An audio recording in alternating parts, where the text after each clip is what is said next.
सबसे पहले तो मैं पूरे देशवासियों का बहुत बहुत धन्यवाद कहना चाहती हूँ। आप मीडिया पर्सन्स का भी, क्योंकि आप लोग ही हम लोगों को इतना through out the journey wrestling में आपने सपोर्ट किया है। तो मैं उम्मीद करती हूँ कि मैं आपकी उम्मीदों पे खरा उतरूँ बिल्कुल। और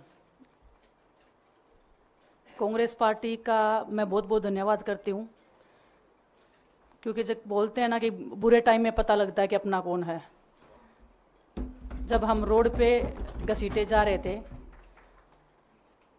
तो छोड़ के बीजेपी को, देश में जितनी भी पार्टियां हैं वो हमारे साथ में थी, हमारे दर्द को समझ पा रही थी, हमारे आंसुओं को समझ पा रही थी। मैं बहुत प्राउड फील कर रही हूँ कि मैं एक ऐसी पार्टी में, एक ऐसी विचारधारा में हूँ जो महिलाओं के साथ हो रहा अन्याय और उनके साथ बुरे बर्ताव के खिलाफ खड़ी है। वो लड़ाई लड़ने के तैयार है, सड़क से लेकर संसद तक। और मैं विश्वास दिलाती हूँ पूरे देशवासियों को कि जो मेहनत, जो लगन से हमने रेसलिंग में काम किया है, हम चाहते हैं कि देश के हर एक नागरिक को जो दर्द, जो तकलीफ हमने झेली है, खासकर महिलाओं के लिए, हर एक उस महिला के साथ में हम खड़े हैं जो अपने आप को लाचार, अपने आप को बेबस समझती है। रेसलिंग में मैंने पूरा कोशिश किया कि मैं जितनी भी महिलाओं को, छोटी बच्चियों को इंस्पायर कर सकती हूँ।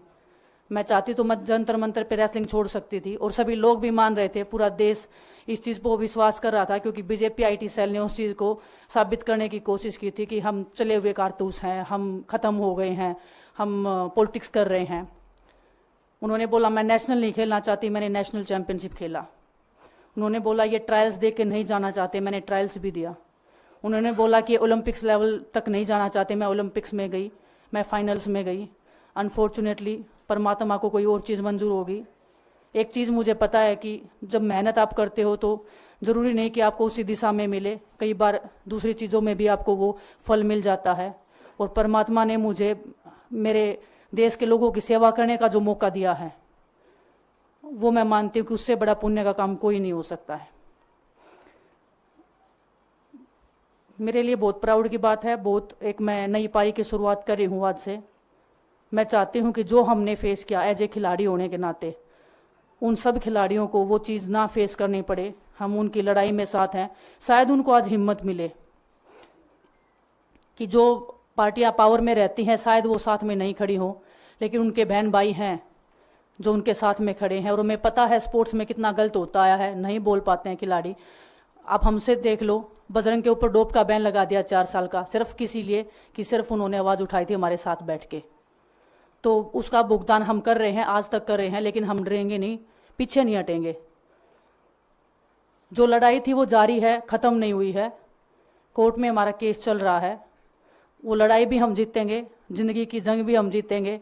खेल में जैसे हमने कभी हार नहीं मानी है, तो हम इस नए प्लेटफॉर्म पे जो आ रहे हैं, देश की सेवा का भाव, और सिर्फ बोलने तक सीमित नहीं रहेगा। ये हम दिल से हमने खेल किया है और दिल से हम ये काम करेंगे, जी जान से मेहनत करेंगे, अपने लोगों के बीच में रहेंगे। जो भी हम अपने लोगों का भला कर सकते हैं, चाहे कितना ही % हमारे हाथ में होगा, वो हम करने की कोशिश करेंगे।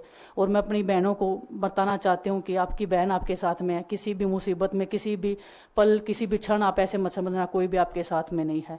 जब कोई नहीं खड़ा होगा तो मैं आपके साथ में ज़रूर खड़ी रहूँगी, कांग्रेस पार्टी आपके साथ में ज़रूर खड़ी रहेगी। ये हमने फील किया था, और मैं वादे से कह सकती हूँ, दावे से कह सकती हूँ कि बिल्कुल आपके साथ भी खड़े रहेंगे।